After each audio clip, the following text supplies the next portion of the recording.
Hey, what's up guys? So I just have a quick video today. Sadly, I haven't had much time to play, so I wasn't able to really get any clips for a progress video on my main account. So I'm just going to do a quick little loot video, the loot that I got while doing Scorpia for the Scorpia pet. So I ended up only logging 309 kills.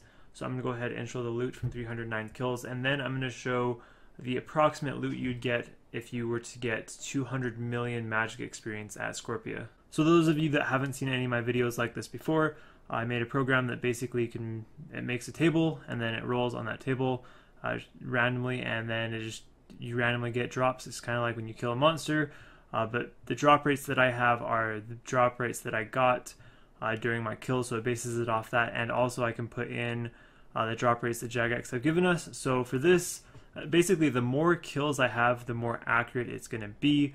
For this one, there's only 309 kills, so that's not exactly a lot.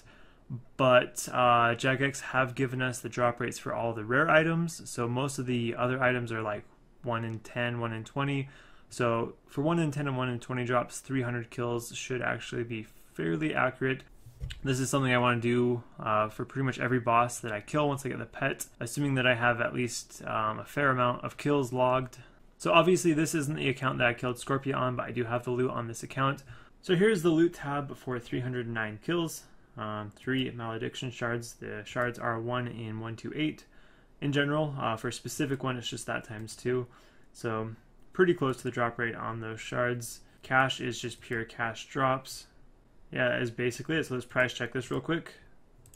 Alright, so here we go. What is it all worth? So 10.6 mil from 309 kills. That actually is a little high because these malediction shards are not worth 2.4 mil. They're actually more like 1.4 mil. So really should minus about 3 mil off of this. So really more like 7.6 mil, which means that is about 25k per kill. And I used 2 accounts at once while killing it, and doing that I was able to get like 65 kills per hour, which means this is about 1.6 mil per hour in loot. That's not counting the cost of supplies. So for the simulation I'm going to be saying that you gain 200 million mage experience at Scorpia. So it's not like 99 to 200 mil, it's 200 mil XP gained in magic. And I'm going to be assuming about 500 magic experience per kill, which means you should be killing about 400,000 Scorpia. So assuming you're using the same method as me and you're using 2 accounts, so you can kill 65 per hour, this will take 6,154 hours, so quite a long time. About the time it takes to max 3, actually I don't even know how many accounts nowadays. Back when I maxed my account, that would have been about like a little over 2 accounts to max. And so what most of you guys have probably been waiting for, the main reason why you click this video, here is the tab. So this is the tab that this imaginary person got after doing 400,000 Scorpia kills. So it is random. It's not just like it takes the drop rate and then it divides the kills by that. As you can see, the odium shards and the malediction shards, they have the same drop rate, but they have a different amount gained.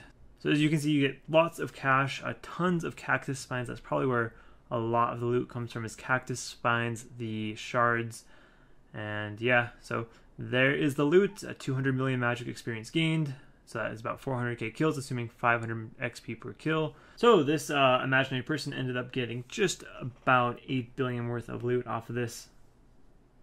That's of course not counting supply costs, so that's not profit, that's just purely loot. So Scorpia can be pretty profitable. I mean, there are a lot of other methods in the game that are better money, but I mean, it's not too bad. It's even taking out supply costs, is probably still pretty close to a mil per hour. So. And it's a pretty easy boss. You don't need super high levels. I mean, you need some high magic, but that's about it. Not really any other requirements. So that is pretty much it for this portion of the video. That is the tab, so pretty cool. Time to move on to some other stuff I want to talk about in this video before I end it. So what I wanted to talk about is the videos on my main account, the progress videos. So I've completed most of the stuff in the game. There's not too much left. Like it's mostly just pet hunting, and can't get too many clips while pet hunting, like really PVM. The only PVM clips I usually put into my videos are clips of like rare drops. So those are pretty few and far between. So it may take 5 hours to get a 10-second clip. So to make a video on my main account, it's going to take 50, maybe 100 hours plus just to make a 10-minute plus video. So I can't really do that every week, maybe not even every other week right now with school. So definitely need to look at doing something else if I want to continue putting out videos at least once a week. So I've been thinking about making a new account and making some progress videos on that account. Of course, I'm still going to be playing my main account. I know a lot of you guys like my main account, progress videos on it, so definitely going to be playing it, and I still enjoy it quite a bit. I'm liking going for the completionist stuff. For sure going to continue playing that, but I can't put videos out on it regularly. With the new account and the early game, you can get tons of content. You can make a full 10-minute video with just a few hours of playing because you're getting so many level ups. So I've been thinking about maybe doing a hardcore Ironman, but at the same time, Ironman are pretty slow content. So with those, I could be pumping out videos weekly for a little while, but with school, I'm just not going to have that much time. So it probably won't be long before I'm at a point on that account where I can't really pump out weekly videos on it either. And there's just been so many, everyone's already done hardcore Ironman, so it's kind of old at this point. Everyone has one. Another thing I thought about doing, I don't know, it seems like a lot of my ideas are just weird and people don't like them, but so this other idea I had is to make some progress videos on a new account where I can't transfer anything over from my main account. And the video series would be to see how fast and how far I can get on an account while only playing 1 hour a day, like maybe like 2 hours on the weekends every day. So I'm not really sure like what my viewer base is, if most of you guys are more casual players or if most of you guys are more experienced players. I'm not too sure. I guess I do mostly kind of more experienced stuff, but I do put out a few kind of like lower level videos every now and again. So I'm not too sure, but I think this kind of video series of 1 hour a day account would be targeted more towards the casual player. Experienced player probably wouldn't want to see the low levels dragged out over a long period.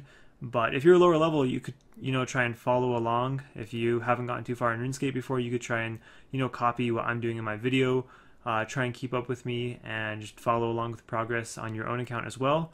So I think it could be pretty fun for some of the more lower level players, but I'm not sure how many of you guys are low levels that watch my videos, because everyone's always saying how you have to play you have to put tons and tons of time into RuneScape to get very far.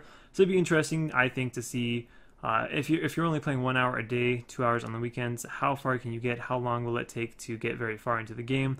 So the end goal would probably be something like 110 combat, like all medium diaries done, something like that. So a pretty decent account, not super high level, but somewhere I think I could get something I could get done in like a couple months or something, to show that you don't have to put a lot of time in to really get very far in RuneScape. Or maybe I'll make some more progress videos on my 10 HP Ironman. I don't know, it's still up in the air if I'm even going to make videos on another account, and if I do, what kind of videos, what type of account. So I'm still not sure, but that is definitely something I'm thinking about right now. So that is pretty much it for this video. So thank you guys all for watching, and see you next time.